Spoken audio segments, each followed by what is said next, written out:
CMR Shravanam sale up to 61% off.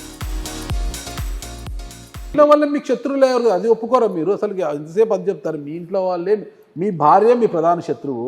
మీ భార్యకు first incharge ఇచ్చారు, మళ్ళీ తప్పించి మళ్ళీ మీకే ఇన్ఛార్జ్ ఇచ్చి టికెట్ ఇచ్చారు. మీపై రెబల్గా బరిలోకి దిగడానికి సిద్ధమైతే పెద్దలంతా వచ్చి ఆమెను బుజ్జగించి తప్పించారు. ఓకేనా? మీ భార్య మీకు ప్రధాన శత్రువు.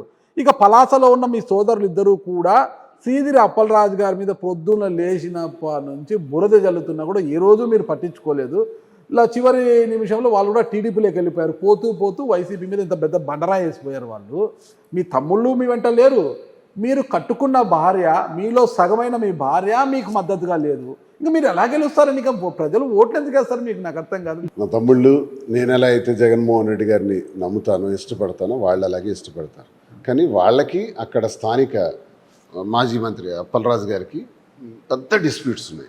ఆ డిస్ప్యూట్ సర్దుబాటు చేయొచ్చు కదా. సాల్వ్ చేయలేనంత స్థితిలో ఉంటే నేనే వెళ్ళాను. నేను, మా మదరు, మా ఇంకో బ్రదరు కలిసి వెళ్ళి నా బ్రదర్ని రిక్వెస్ట్ చేసి సుమారు 8-9 నెలలు ఆపాను నేను. వాడు ఎప్పుడో వెళ్ళిపోవలసినాడు.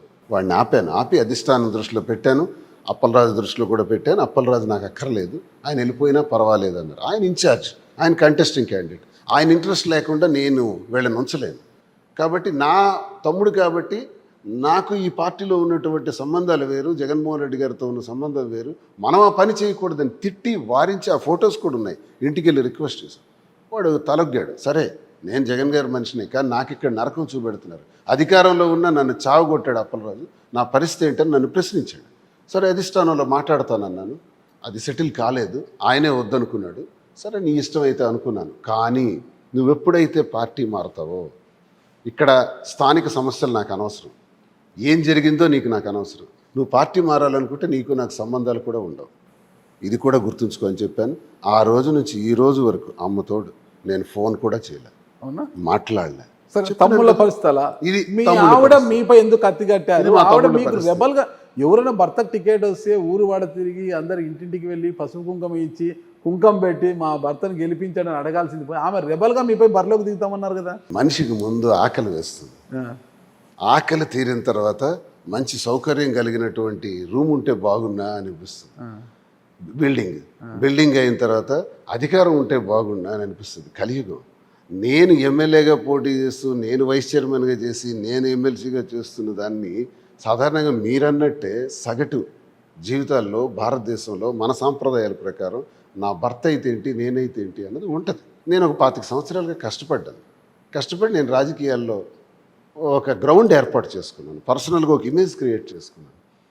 అది దాని ద్వారా నేను అవ్వాలనుకున్న టైంలో తనకి అవ్వాలనిపించింది, నేను అవ్వాలనుకున్నారు.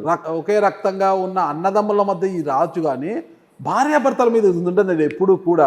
ఒకే ఇంట్లో మరి 2 నియోజకవర్గాల్లో భార్యాభర్తలు ఇద్దరికి పోటీ చేస్తారు. కానీ నా భర్త పోటీ చేసి, నా భర్తను కాదు నాకు ఇవ్వాలా, భర్త పోటీ చేస్తే రెబల్గా పోటీ చేస్తాననే ఒక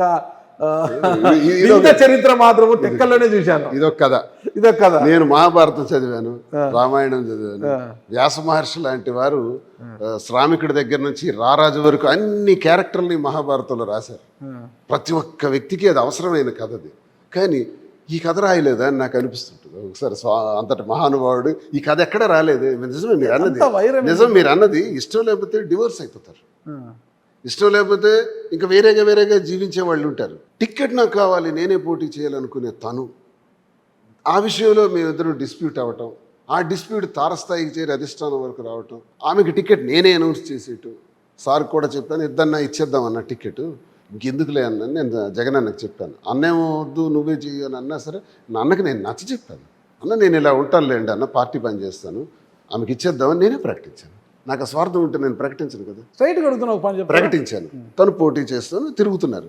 ఎందుకో మళ్ళీ అది ఆ రిపోర్ట్స్లో రాలేదు సరిగ్గా అన్నది. లాస్ట్ మినిట్లో జనవరిలో మళ్ళీ నన్ను టికెట్ మార్చారు. రేపు జనవరి 12కి. సరే నువ్వే చేయాలన్నారు. సరే చేస్తానన్నారు. ఆ కక్ష పెట్టుకొని తను పోటీకి సపోర్ట్ చేయలేదు. సపోర్ట్ చేయకపోవడం జరిగింది. మీరు టెక్కలిలో మీరు నివాసానికి ఇంకొక ఇల్లు ఎందుకు కట్టుకున్నారు చెప్పండి? కట్టుకున్నాను, వేరేగా ఉంటున్నాను. అది ఏంటది? మరి ఎవరున్నారు నాకు? ఎవరు లేదా మీ వెంట? లేరు. ఎందుకు లేరు? ఇది ఈ డిస్ప్యూట్స్ చాలా తారస్థాయికి వెళ్ళినాయి, చాలా పీక్స్కి పోయినాయి. ఆఖరికి మేము ఎవరి దారి వాళ్ళు చూసుకునే పరిస్థితికి వచ్చేస్తున్నాం. ఇందులో రహస్యం ఉంది. కేవలం రాజకీయ విభేదాలేనా, అంటే పదవి కాంక్షలేనా? మా ఇద్దరి మధ్య మిస్అండర్స్టాండింగ్స్ ఉన్నాయి. మీకు తెలియదు, బయట ప్రపంచానికి తెలియదు, కానీ ఉన్నాయి. నేను ఒక ప్రశ్న అది గృహం వరకే మేము కాపాడుకున్నాం. ఆ గృహాన్ని వరకే ఉంచుకున్నటువంటి నేను ఇప్పుడు ఈ రీతిలో బయట తను ఎప్పుడైతే పడిందో అన్ని బయటకు వచ్చినాయి, మొత్తం విషయాలు బయటకు బర్స్ట్ అయ్యాయి. సరే బర్స్ట్ అయినప్పుడు తనకి ఇష్టం లేనప్పుడు తన జీవితం తను ఉన్నాయి, నా జీవితం, నా పిల్లలు నాకు ఉన్నారు, పిల్లలు చూడవలసి పిల్లలు మీ దగ్గర ఉన్నారా? లేదు, చదువుకుంటున్నా, డాక్టర్స్ అయిపోయారు.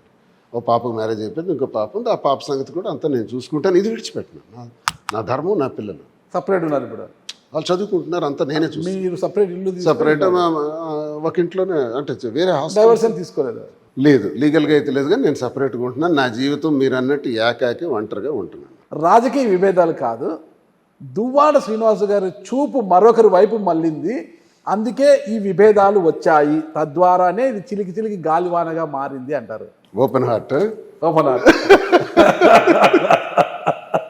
నిజమే. నాకు ఎప్పుడైతే నేను ఒంటరినైనాను, నా మనస్సాక్షి ప్రకారం నేను బాగా ఆశించాను. చిన్నటి విద్యార్థి దశలోనే ఒక ఉన్నత స్థాయికి వెళ్ళాలి, ఉద్యోగానికి వెళ్ళి ఎవరికో నమస్కారం పెట్టుకుని కూర్చోవటం కన్నా ఉన్నత స్థాయికి వెళ్దామని గ్రానైట్ వ్యాపారాల్లో కానీ, చిన్నప్పటి నుంచి మైనింగ్స్ నాది బిజినెస్, మైనింగ్స్లో ఒక ఉన్నత స్థాయికి వెళ్ళాను వ్యాపారంలో. అలాగే రాజకీయాల్లో కూడా ఎంతోంతో గెలిచినా ఓడినా మీలాంటి వాళ్ళ దగ్గర ఒక పలుకుబడి సంపాదించుకుని వచ్చాను. ఎప్పుడైతే ఈ పరిస్థితులు నాకు దాపరించినాయో ఏకాకిని అయిపోయాను, ఒంటరిని అయిపోయాను. భోజనంకి సమయానికి భోజనం పెట్టేవాళ్ళు లేరు, టిఫిన్ చేసేవాళ్ళేవాళ్ళు లేరు, నిద్రపోయినావా లేదనేవారు, నీ పరిస్థితి ఏంటి, నీ ఆరోగ్య పరిస్థితులు ఏంటి అని అడిగేవాళ్ళు లేరు. ఈ పరిస్థితుల్లో నేను ఒక ఆమెకు దగ్గరయ్యాను. మీరు దగ్గర అయ్యాకే మీ వాడు మీకు దూరం అయ్యారు అన్న విమర్శలకు సమాధానం? నేనేమి సత్యవంతుణ్ణి, నా జీవితంలో నేను ఎప్పుడు ఏ తప్పు చేయలేదని చెప్పే క్యారెక్టర్ నాది కాదు. స్పష్టంగా చెప్తున్నాను. నేను ఎప్పుడైనా నా 25 సంవత్సరాల వివాహ జీవితంలో అప్పుడప్పుడు చిన్న సంఘటనలు బయట తిరగటాలన్నది, అంటే నేను ఓపెన్గా కొన్ని చెప్పకూడదు, అది మా ఇంట్లో తెలిసిన విషయమే. నా భర్త సత్యవంతుడు అనుకునే పరిస్థితి ఏం కాదు, నేను కూడా ఏదో శ్రీరామచంద్రమూర్తిని అనుకునే క్యారెక్టర్ కూడా నాది కాదు. నేను కూడా నేను బయట సమాజంలో అందరూ చెప్పుకోరు, నేను చెబుతున్నా, ఓపెన్గా చెప్తున్నా. భయం ఏముంది? అదే మీ గట్స్ ఒప్పుకుంటున్నాను నేను. భయం ఏముంది? మీకు లేదంటే వేరే వాళ్ళు వద్దు నాగరాజు గారు అంటారు, కానీ మీరు ఓపెన్ హార్ట్ కానీ అంటున్నారు. నేను చేశాను. నాకు ఆఖరి జీవితంలో ఇప్పుడు నాకున్న పరిస్థితుల్లో నాకు ఒక తోడు ఉండాలని నాకు అనిపించింది, ఎవరు లేని పరిస్థితులు. నాకు రిలేషన్ ఉంది, ఆ రిలేషన్ డీటెయిల్స్ తర్వాత మీకు చెప్తా. ఉందా లేదని అడిగారు, ఉంది. ఆ తర్వాత ఇది కారణం కాదు, ఇదే కారణం అయితే ఇలాంటి కారణాలు చాలా పెట్టచ్చు నా పైన ఈ 25 ఏళ్లలో. అమ్మో చాలా ఉన్నాయి అని కాదు చాలా ఉన్నాయని కాదు సార్. నన్ను ఆ రకంగా ముద్రేసి తోసేయాలనుకుంటే జీవితంలో ఏదో ఒక రోజు నేను తప్పు చేయలేదు అని నేను అనట్లా. ఇప్పుడు ఆమె మీరు అడిగారు, అర్థం చేసుకోకుండా మిమ్మల్ని దూరం పెట్టారు. ఇది కేవలం రాజకీయం సార్. ప్రేమ అంటూ ఉంటే భర్త రిక్షా వాడైనా, ప్రపంచ స్థాయి వాడైనా, అంటే ఎక్కడ అంబానీ అంత కుటుంబ చెందిన వాడైనా, ప్రేమ ఉండేటప్పుడు తప్పు చేస్తే ఆ భర్తని సరిదిద్దుకోవడం, భార్య తప్పు చేస్తే భార్యని గుండెల్లో దాచుకోవడం మగాడి లక్షణం. భర్త తప్పు చేస్తే సరేలే నా భర్త అని కంట్రోల్ చేసుకోవటం భార్య లక్షణం. ఈ రెండు ఎప్పుడైతే తప్పుతాయో ఇదే జీవితం. మరి ఈ మచ్చ మీ రాజకీయ జీవితంలో ఒక ఇబ్బందికరం కాదు? ఇబ్బంది అవ్వచ్చు కొంత శాతం. ఇది మీ లక్ష్యమే వేరే, నేను పై స్థాయిలో ఉండాలి, ఎదగాలి, చట్టసభలోకి పోవాలి అని అన్నారు కదా. మరి ఈ దీని వల్ల మీకు అది ప్రతిబంధకం అయితే ఏంటి ఇబ్బంది? ఉంటుంది సార్, నష్టం ఉంటుంది. ఉండదు నేను అన్న కొంత శాతం దీన్ని అంగీకరించవచ్చు. నా పరిస్థితి తెలిసిన వాళ్ళందరూ కూడా శ్రీని చేసిన దానిలో తప్పే ఉంది, మాకందరికీ ఆ విషయం తెలిసిందే అంటారు టెక్కల్లో. శ్రీని విషయం అంతా మాకు తెలుసును, శ్రీని ఎప్పుడు అలాంటి తప్పు చేసే వ్యక్తి కాదు, ఈ పరిస్థితులు ఇంటి పరిస్థితులు కూడా మాకు తెలుసు అని అనుకుంటారు. కొంతమంది అంటారు ఇప్పుడు ఈ వయసులో అవసరమా, ఇలా చేయొచ్చా అని అంటారు. అనే శాతం కూడా ఉంటుంది. అది నాకు రాజకీయంగా మైనస్ తెచ్చి పెట్టవచ్చు. కానీ ఏం చేయమంటారు చెప్పండి? ముందు వ్యక్తిగతం, తర్వాతే వ్యవస్థ, సమాజం. వ్యక్తిగతాన్ని ఫస్ట్ ఆలోచించుకున్న తర్వాత సంఘ జీవితంలోకి మనం సంఘపరంగా ఉంటాం కాబట్టి ఎలా ఉండాలి, కట్టుబాట్లు ఎలా ఉండాలి, జాగ్రత్తలు ఎలా ఉండాలని అనుకుంటాం మనం. ఒకసారి దారి తప్పే నా జీవితంలో, ఇది మీకు చెప్తున్నాను కదా, ఇది ఎక్కడా లేదంటే ఎక్కడా లేదు, నాకే జరిగింది. అదే విచిత్రం. దువ్వాడ శ్రీనివాస్ అంటే అదే. మరి ఇదొక విచిత్రమైన కథ, ఒక సినిమా తీయొచ్చు. ఈ కథ మీ జీవితంలో చూద్దాం, కథ ఎక్కడికి పోతుందో తెలియదు. సుమన్ టీవీలో మీ పర్సనల్ అండ్ బిజినెస్ ప్రమోషన్స్ కోసం కింది నెంబర్కి కాంటాక్ట్ చేయండి.